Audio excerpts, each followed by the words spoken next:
Hello everyone. आज हम पढ़ेंगे ऑर्गेनिन का एफोरिज्म 3 जिसका नाम है नॉलेज ऑफ फिजिशियन। इस एफोरिज्म में हमें पता चलेगा कि एक फिजिशियन के पास कौन कौन सी नॉलेज होनी चाहिए एक डिज़ीज़ को ट्रीट करने के लिए। द नॉलेज ऑफ डिज़ीज़, हमें डिज़ीज़ की पूरी नॉलेज होनी चाहिए कि डिज़ीज़ कैसा है, एक्यूट है, क्रॉनिक है, पेशेंट को डिज़ीज़ से क्या क्या सिम्टम्स कॉज हो रहे हैं, क्या क्या प्रॉब्लम्स हो रही हैं। नॉलेज ऑफ मेडिसिनल पावर, जो हम मेडिसिन प्रिस्क्राइब कर रहे हैं उस मेडिसिन की क्या पावर है, क्या पोटेंसी है, हमको वो मिनिमम पोटेंसी देनी होती है जिससे एक पेशेंट की वाइटल फोर्स जो है वो वापस से नॉर्मल हो जाए।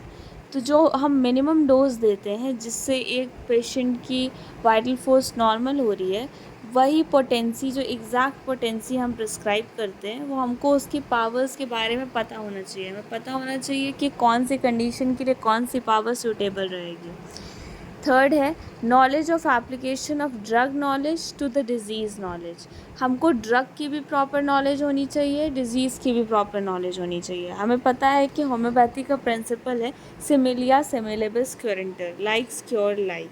जो मेडिसिन जिस डिज़ीज़ के कैरेक्टरिस्टिक्स से सिमिलर हो, हमको वही मेडिसिन प्रिस्क्राइब करनी चाहिए। हमें प्रॉपर नॉलेज होनी चाहिए कि कौन से एग्जैक्ट सिम्टम में कौन सी एग्जैक्ट मेडिसिन प्रिस्क्राइब्ड हो, कौन से एग्जैक्ट मेडिसिन हमारे उस सिम्टम को क्योर करेगी, क्या प्रॉब्लम्स हमारी रिलीव होंगी और क्या हमारी प्रॉब्लम्स को एमेलिएट करेगा और क्या हमारी प्रॉब्लम्स को एग्रवेट करेगा। फोर्थ है knowledge of choice of remedy.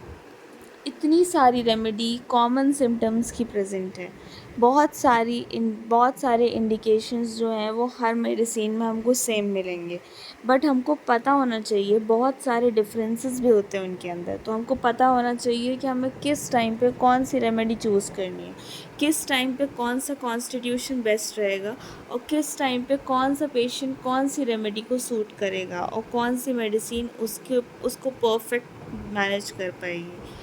Fifth है नॉलेज ऑफ फार्मेसी। हमें होम्योपैथिक फार्मेसी की भी पूरी नॉलेज होनी चाहिए। हमको पता होना चाहिए कि कौन सी मेडिसिन किस पोटेंटाइजेशन प्रोसेस से कैसे कैसे बनेगी। Point 7 knowledge of repetition of dose. हमको पता होना चाहिए कि हमें कैसे कैसे डोजेस को रिपीट करना है, किस टाइम पे कौन सा डोज जो है वो परफेक्ट रहेगा, कौन सा डोज हमको कब देना है और किस टाइम पे उसको कितने कितने इंटरवल पे रिपीट करना है। इसके बारे में भी हमको फुल नॉलेज आगे दी जाएगी। पॉइंट 8 है हमारा knowledge of obstacles of to cure. क्या क्या ऑब्स्टिकल्स आएंगे हमारे पेशेंट को क्योर करते वक्त, उस मेडिसिन की पावर को प्रूव करने में क्या ऑब्स्टिकल्स हमें फेस करने पड़ेंगे। अफॉरिज्म 3 कुछ इस तरह से, if the physician clearly perceives what is to be cured in disease, that is to say in every individual case of disease, knowledge of disease indication. अगर फिजिशियन को पता है कि एग्जैक्टली क्या चीज़ उसे क्योर करनी है, if he clearly perceives what is curative in medicine, एक मेडिसिन की क्या क्यूरेटिव पावर है, क्या चीज़ क्योर करेगी एक medicine, that is to say in each individual medicine, and if he knows how to adapt according to clearly defined principles, उसको homeopathy के सारे प्रिंसिपल्स पता है, सारे रूल्स पता है, and what is curative in medicine to what he has discovered to be undoubtedly morbid in the patient, so that the recovery must ensure. To adapt it as well in respect to the suitability of the medicine, most appropriate according to its mode of action to the case before him. हमें most appropriate medicine choose करनी है हमेशा। Choice of the remedy, the medicine indicated, as also in respect to the exact mode of preparation and quantity of required proper dose and the proper period for repeating the dose.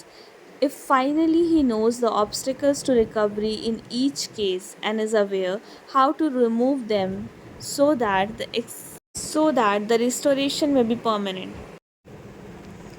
then he understands how to treat judicially and rationally, and he is a true practitioner of healing art. Thank you so much for your time. Keep studying.